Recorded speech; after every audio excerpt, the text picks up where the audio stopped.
Hello, and welcome to another Word for the Week video.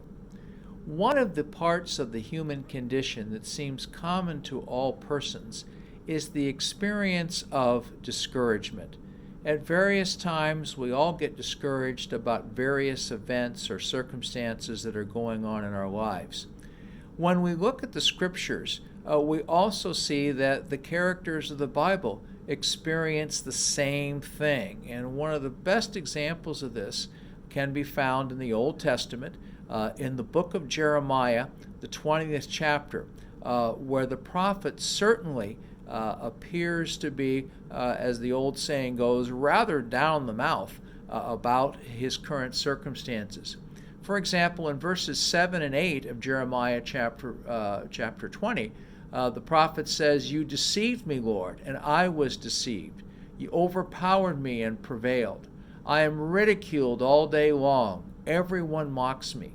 Whenever I speak, I cry out, proclaiming violence and destruction.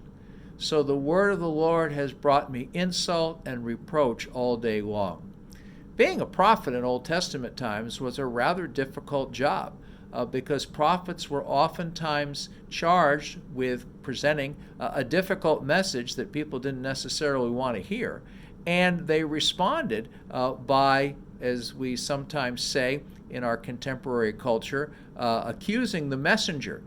So it was the message that Jeremiah had been instructed by the Lord to present, but people took out their anger and took out their dissatisfaction on the messenger himself.